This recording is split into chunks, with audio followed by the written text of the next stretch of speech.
Hola, bienvenidas y bienvenidos a la clase número 9.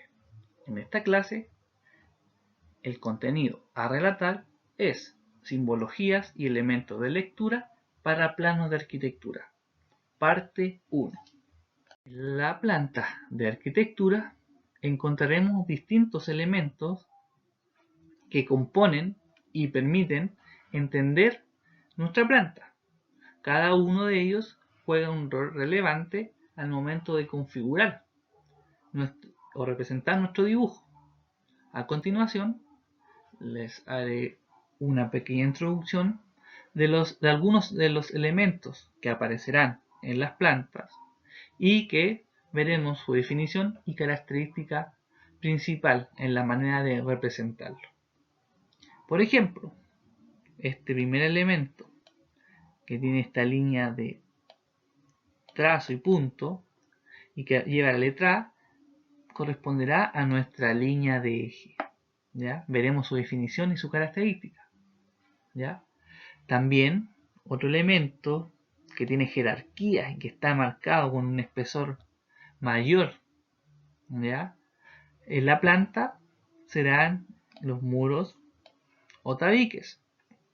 Con la letra C, elementos de aberturas, ¿ya? Que nos permiten ingresar al recinto, ventilar al recinto.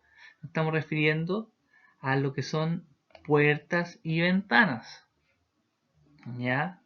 Con la letra D encontraremos nombres de recintos inmobiliarios que cumplen un rol relevante al momento de indicar la función de nuestro recinto. ¿Ya?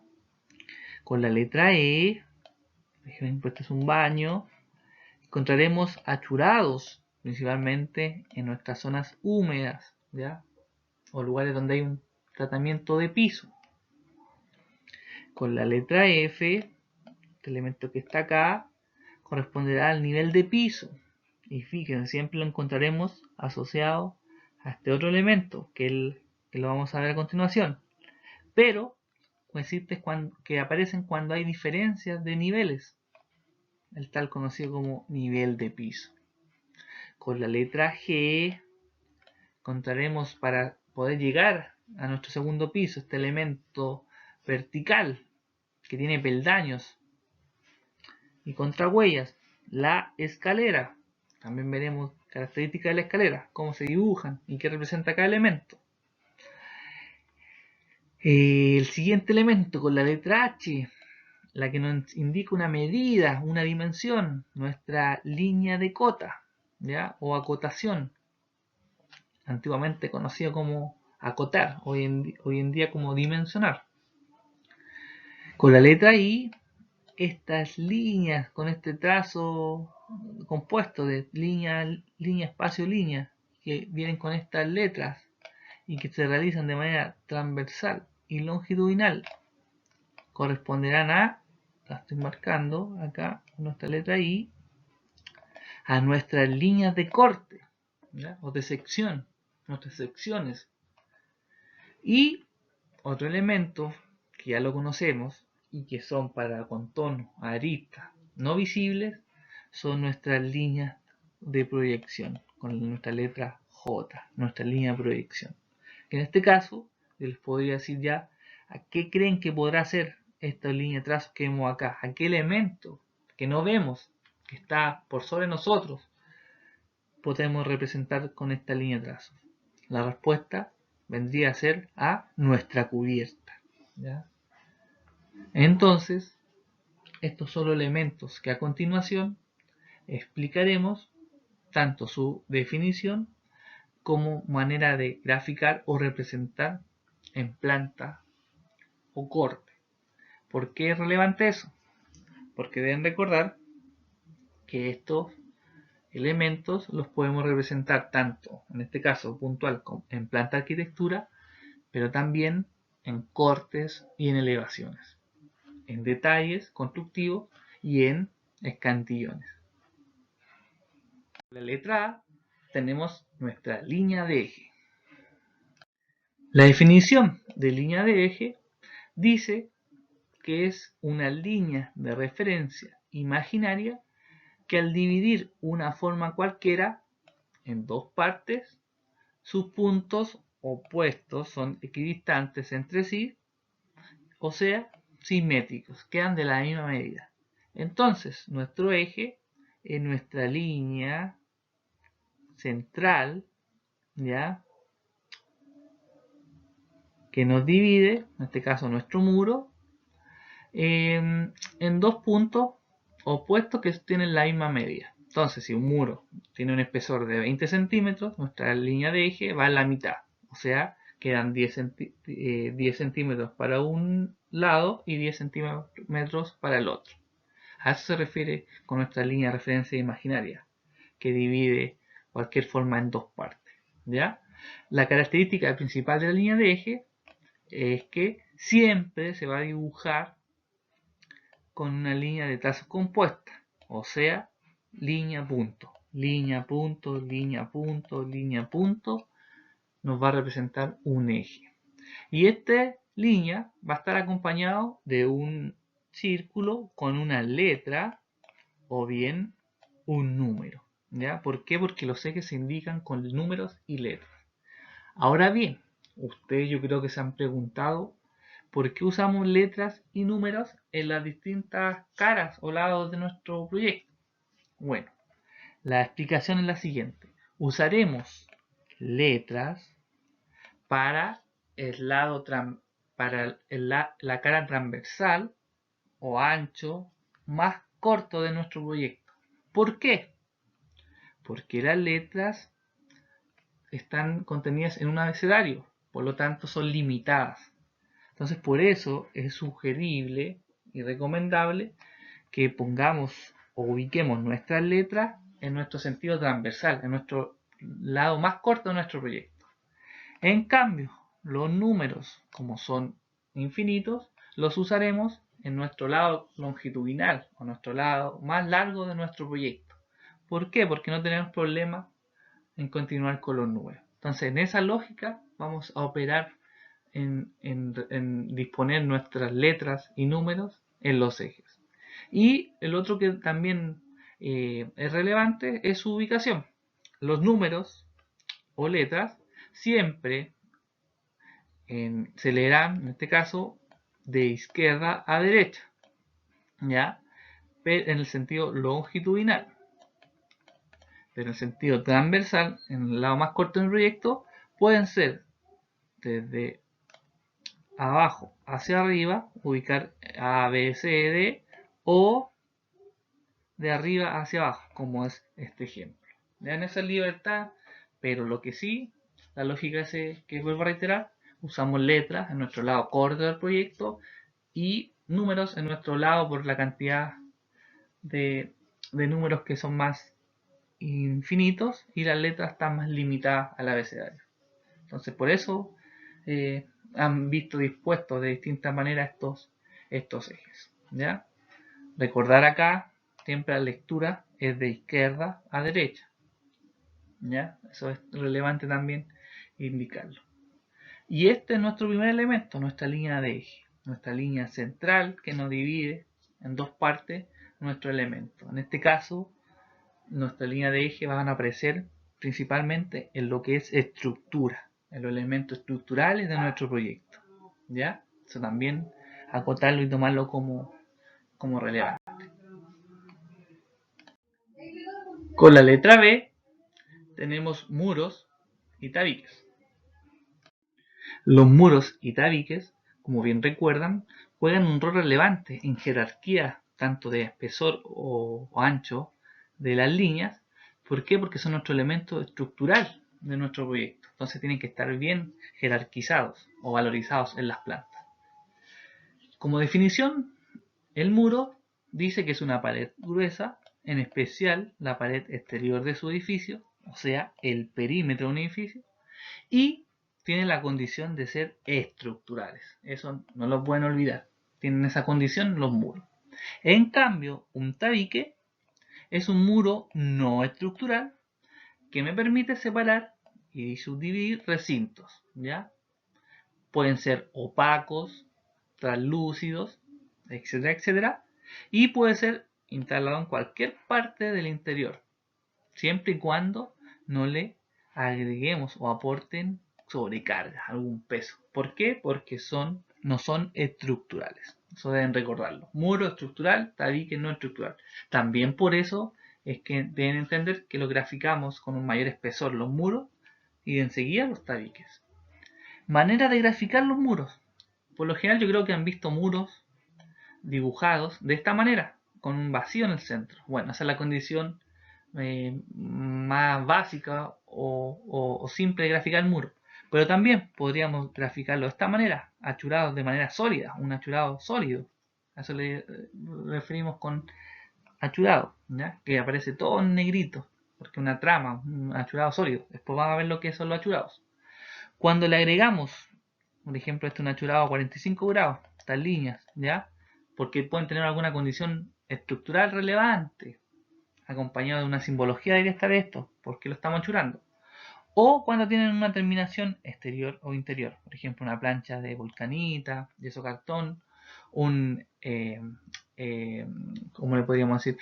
Un revoque, un revestimiento de un estucado, por darte un ejemplo, aparecería de esa manera. Entonces, estas son maneras esquemáticas de graficar muy usualmente en los muros, ¿ya? La manera de graficarlo también dependerá de la escala en que nosotros esté representada nuestra planta. No es lo mismo cuando veamos la definición y los tipos de escala. No es lo mismo graficar un muro en escala 1 a 100 que 1 a 50, que 1 a 200 también. Cada una de estas escalas, cuando las veamos, lo van a entender por qué. Porque cada una nos entrega un mayor detalle o un menor detalle. Entonces, estas son las maneras más usuales de graficar los muros. Y recuerden, siempre van a estar con una jerarquía cuando son estructurales y con un pequeño o menor espesor cuando son tabiques, no son estructurales.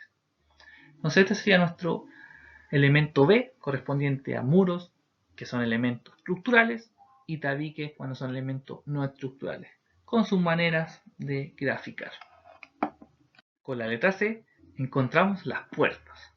Las puertas, para entender de mejor manera la forma en que la representamos de manera ortogonal en planta, es dando este ejemplo. Fíjense, el observador está viendo esta vista en isométrica, en perspectiva, y en la cual hacemos la transferencia. ¿Y qué es lo que vamos a ver?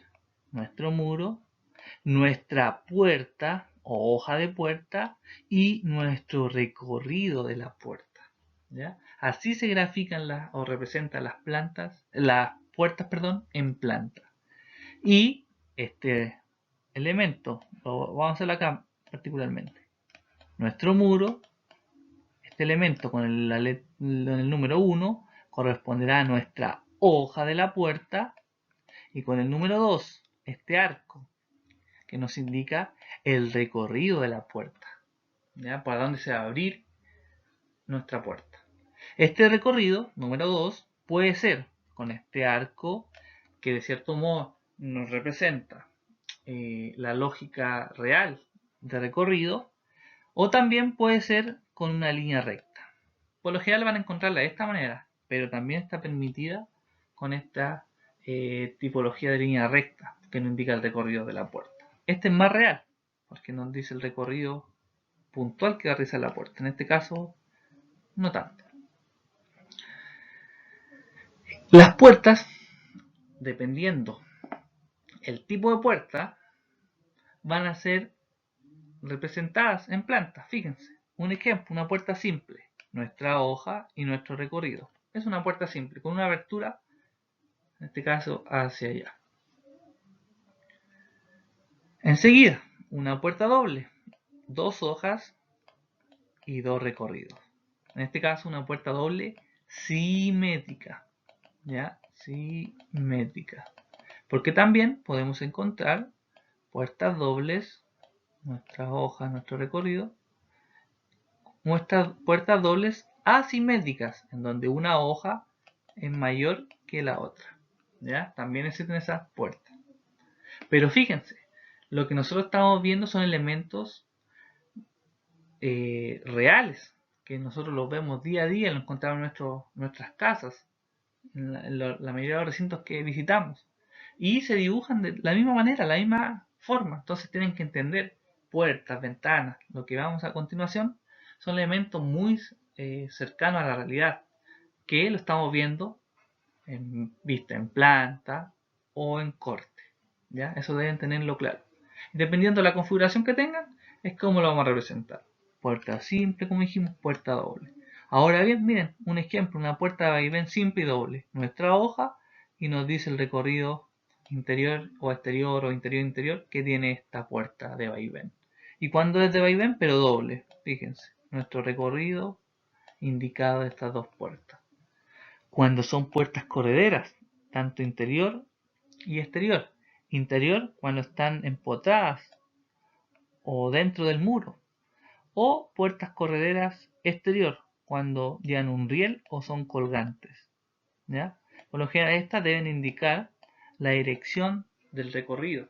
¿Ya? Como no van a tener este recorrido de este ejemplo de puerta, tienen que indicar hacia dónde se abren la abertura de estas puertas. Y otro ejemplo que los podemos encontrar en los closets son estas puertas plegables, ¿ya? O de movimientos compuestos. ¿Se dan cuenta? O sea, así se grafican estas puertas plegables. Entonces tienen que entender que estas puertas, como las veamos en planta, son muy cercanas a la realidad y encontraremos dos elementos puntuales, nuestra hoja y nuestro recorrido de la puerta. Y dependiendo del tipo, si es doble, simple, con vaivén, corredera, interior o plegable, es como la graficaremos.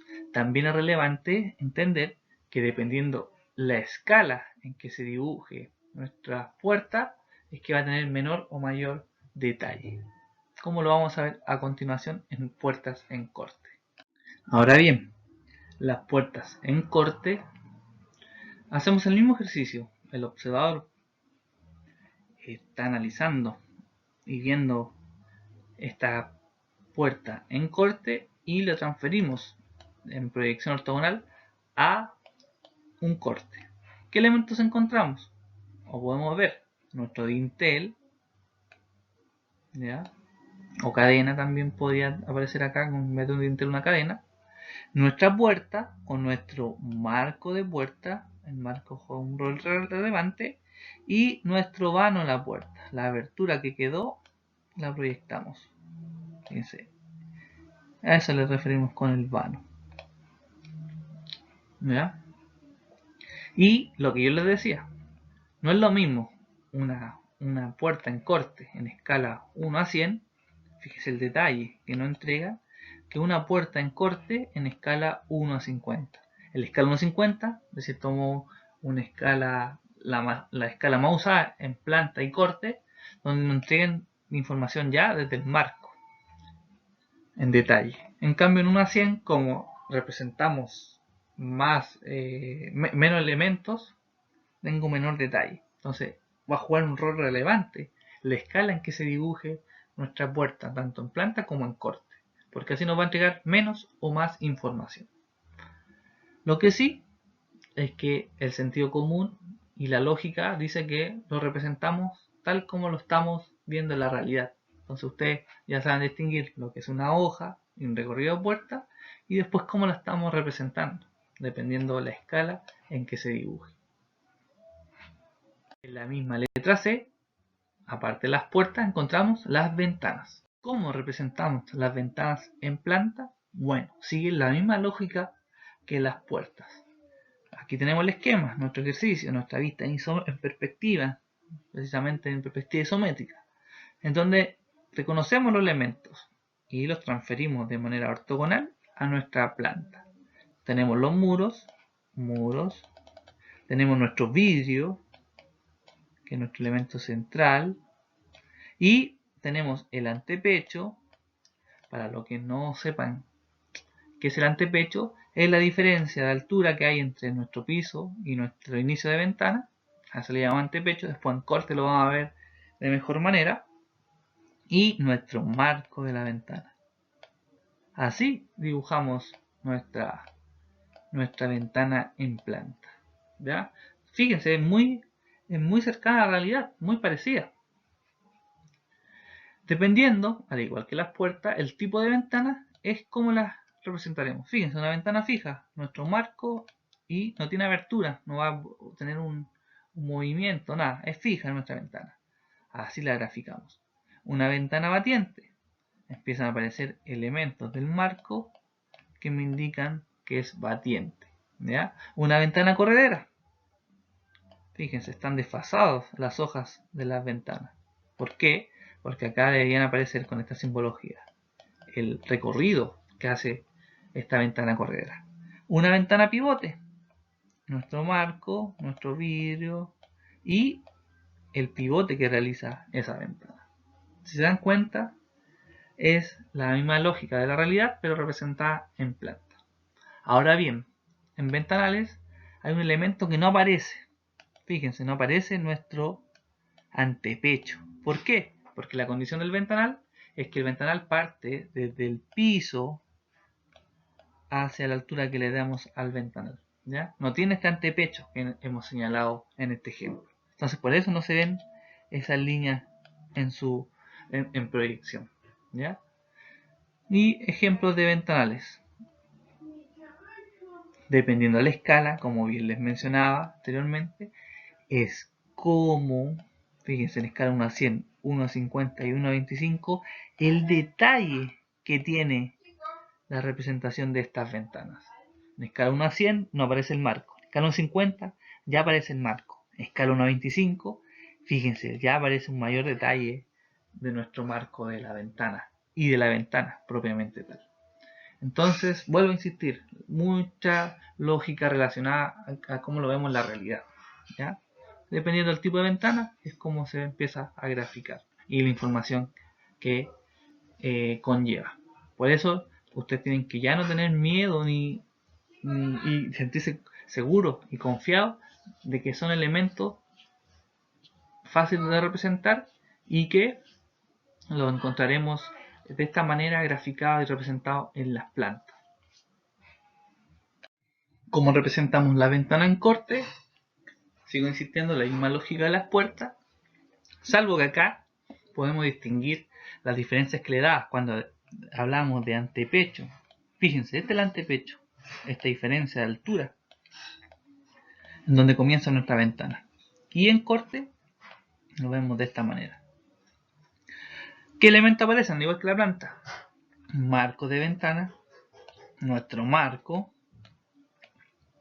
marcado acá, nuestro vidrio, y elementos del muro propiamente tal. Por ejemplo acá, puntualmente la cadena. Ahora bien, ustedes pueden apreciar, voy a marcar el color verde, esta línea que me indica un corte, ¿ya? Cuando vean esta línea dibujada de esta manera, quiere decir que nuestro dibujo lo cortamos, lo interrumpimos acá, pero después continúa. Por ejemplo, nuestro muro después continúa hacia arriba y acá continúa hacia el lado. Es una línea de corte de interrupción, ¿ya? Para indicar que nuestro elemento continúa, pero por distintas razones, de tamaño, de espacio en la lámina, en el formato, no nos alcanzó, entonces lo interrumpimos para mostrar lo que realmente nos interesa. Como en este caso estamos indicando las ventanas en corte. ¿Ya? Entonces cuando le aparezca esa línea ya saben que es una línea de interrupción. En los cuadros de tipo de línea aparece indicada también. Fíjense también, ejemplo de ventanas, una continua batiente, una ventana corredera. El detalle, la información que viene es en relación a cómo es este tipo de ventana. Pero aparecen representados nuevamente, dependiendo de la escala, el detalle que tenga o la información que entregue. Y acá está la diferencia notoria cuando yo les decía con antepecho, una ventana con antepecho, o cuando le llamamos ventanal. El ventanal no tiene antepecho, parte desde el piso hasta la altura que nosotros le demos a nuestra ventana.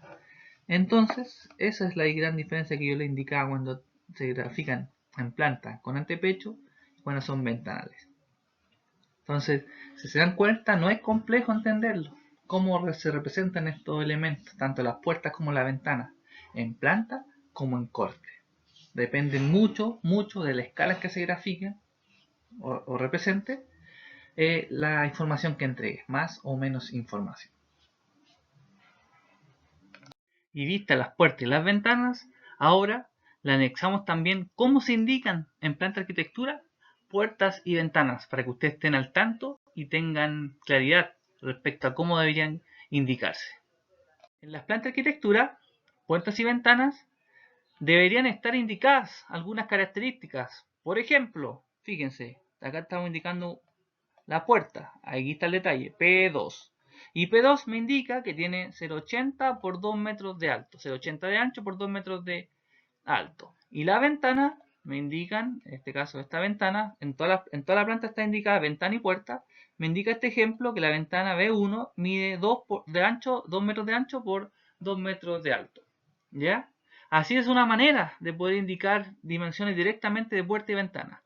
Pero por lo general, ustedes deben saber que cuando se indican con tipología las puertas, como estaba viendo acá, P1, P2, P3, y las ventanas, B1, B2, B3, etcétera, etcétera, es porque debe haber un plano de detalle de puertas y ventanas, la cual deberán revisar para ver las distintas especificaciones y características de estas puertas y ventanas. Ya, para proyectos grandes esto pasa siempre, se hace un detalle de puerta y ventana. Por eso aparecen a nombrarlas e identificarlas como P1, P2, B1, B2, etcétera, etcétera. Y esta indicación también ustedes la podrán ver en otro elemento, componente de las plantas de arquitectura, como por ejemplo los tabiques, detalles de tabique, hay láminas donde nos indican los detalles de tabique, detalles de pavimentos, baños, etcétera, etcétera. Entonces esta indicación general de puerta y ventana también puede ser aplicada para otros elementos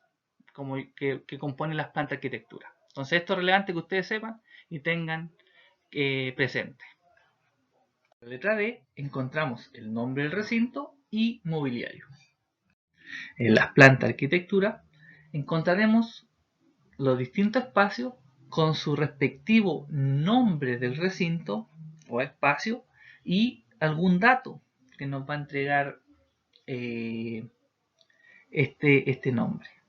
Fíjense, este espacio que tiene calle, vemos una ventana, podemos decir que es una ventana corredera, por el tipo de ventana, y una puerta, con su hoja y su recorrido, vendría a ser un espacio interior. Y este espacio interior lo sabemos que corresponderá a un dormitorio, precisamente al dormitorio número 2. Cada uno de estos nombres nosotros lo encontraremos en los distintos recintos, ¿ya? Mediante este título, ¿ya? O letra. Y también que encontraremos una información, un dato adicional, que puede ser, como en este caso, las dimensiones interiores del recinto, 260 por 322. Por ejemplo, voy a decir que de acá a acá tenemos 322 y de acá tenemos 260. ¿Ya? Nos puede dar esa información. Pero esto yo lo tacho, ¿por qué? Porque hoy en día lo que se agrega como información relevante, ¿ya? Aparece el área de mi superficie útil en metros cuadrados. O sea, los metros cuadrados del recinto interior que es útil, ¿ya? Por eso se ha reemplazado hoy en día dimensiones más por el área o la superficie útil del recinto. Entonces ustedes cuando vean una planta por lo general van a encontrar su nombre del recinto más el área de la superficie, el área o superficie útil de este espacio. Y también otro elemento que encontrarán y que nos van a poder indicar la función que cumple cada espacio y muy parecido y cercano a la realidad son los mobiliarios. En este caso está más claro que decir que este elemento que vemos acá, fíjense, la jerarquía del lápiz es una valorización menor que los muros y que las ventanas. ¿Por qué? Porque juegan un rol de indicar la función que tiene el espacio. Viene a ser en este caso mi cama, la cama ubicada en el recinto interior del dormitorio, un velador, un mueble con una tele, ¿ya? Y un espacio para el closet. ¿Ya? Los mobiliarios van a venir a agregarse a las plantas para indicar la función dentro del espacio en particular, ¿ya? Y se dibujan tal como lo vemos en la realidad, en este caso una cama vista en planta, ¿ya? Eso deben también manejarlo.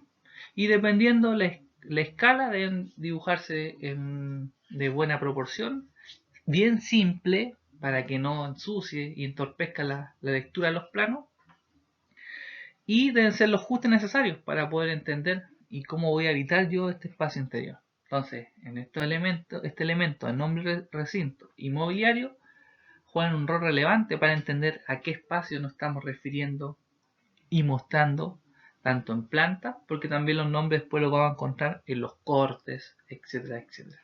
¿Ya? Entonces, esto fue nombres de recintos y mobiliario, con su función particular en una planta. La letra E tenemos el achurado.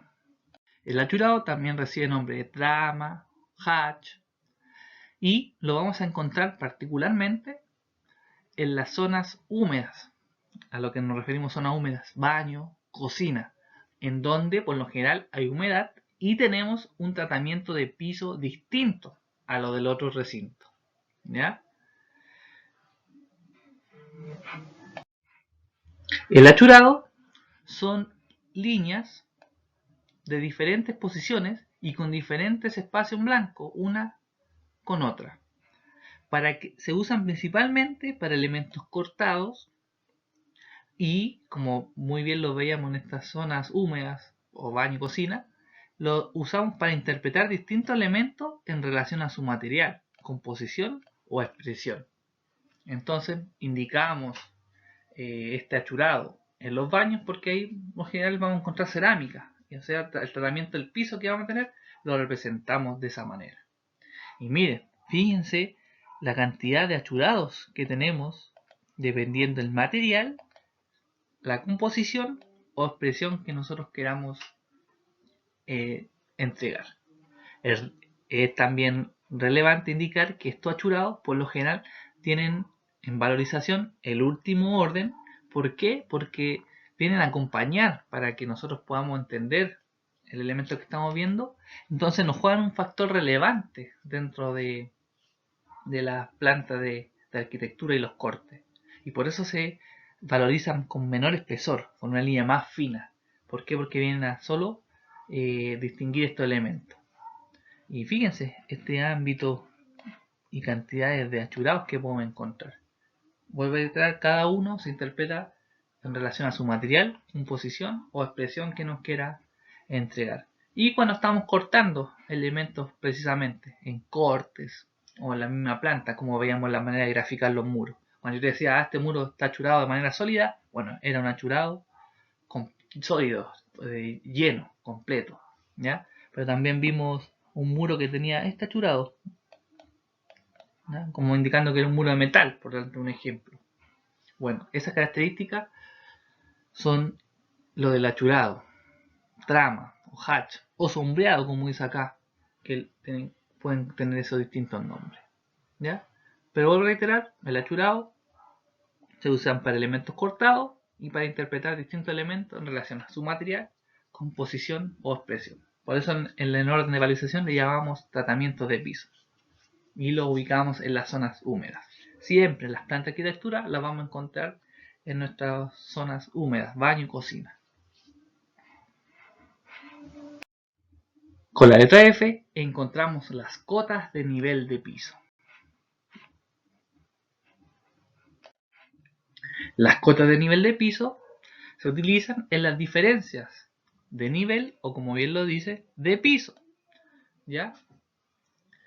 Los indicaremos de esta manera. Podemos encontrar en forma de rombo, indicando la diferencia, por ejemplo, más 10, quiere decir que ese suelo, esa losa, ese radier, está 10 centímetros sobre nuestra cota 00. Podremos graficarlos como manera circular.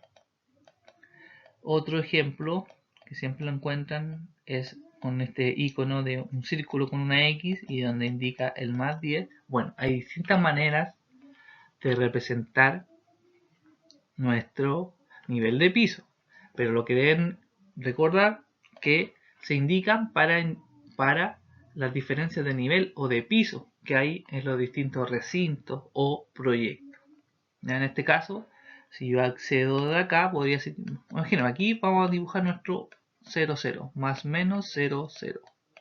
Entonces, acá entramos a nuestro living star y quiere decir este más 10 que nuestro living star está a más 10 sobre nuestro 0, 0, que es nuestro nivel base. ¿Ya? Entonces, esa función es la que cumple nuestro nivel de piso. También, y principalmente, en los cortes, los niveles de piso vendrán graficados o representados de esta manera, en donde sale una sigla que lo abrevia: NPT, nivel de piso terminado; NPC, nivel de contrapiso; NFP, nivel de falso piso, perdón; el NTN, nivel de terreno natural. Bueno, puede hacer que ustedes se encuentren principalmente en cortes, también en plantas, indicaciones de este tipo, donde sale abreviado qué nivel de pisos o nivel estamos indicando y cuál es su nombre para poder entenderlo. Entonces, de cierto modo, si viene solo, no podría tenerlo solo porque me es difícil entender, comprenderlo. Entonces, por eso debería ir acompañado de su nombre completo debajo de esta línea. Y esta es la manera en que se grafica, fíjense. Nuestro círculo con nuestra cruz y pintado estos dos partes de mi círculo. ¿Ya?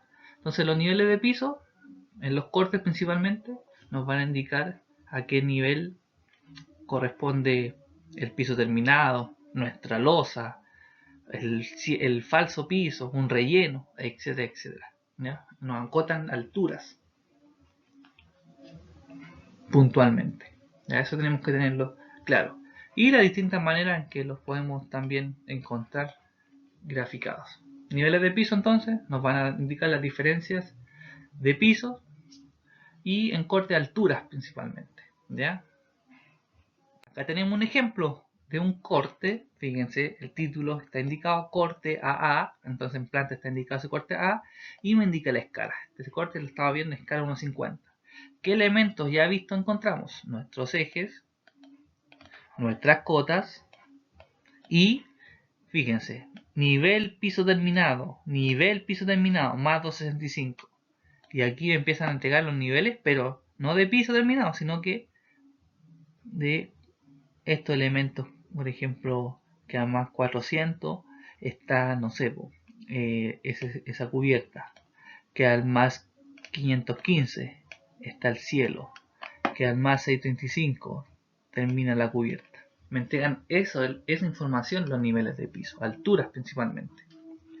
Otro elemento que vimos, los nombres de los recintos. Fíjense, dormitorio 3, escalera, dormitorio 1, la cocina, nuestro living star.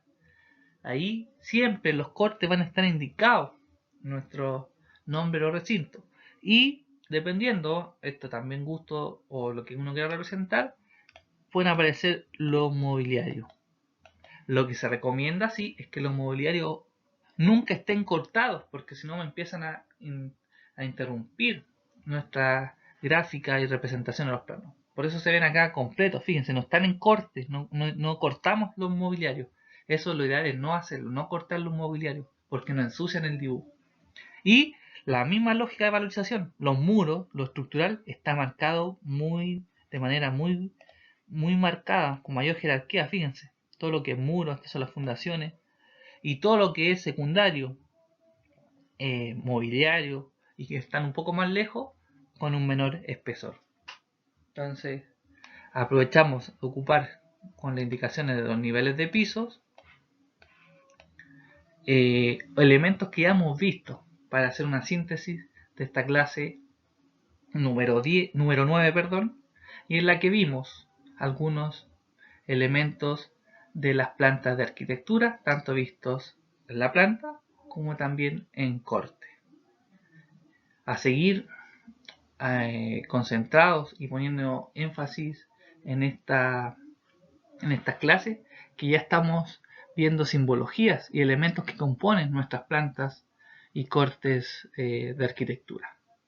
Muchas gracias y nos vemos en la siguiente clase, en donde seguiremos mostrando estos elementos que componen las plantas de arquitectura.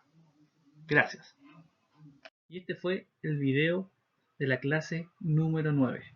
En el próximo video correspondiente a la clase 10 terminaremos de ver simbologías y elementos de lectura para plano arquitectura en su parte 2.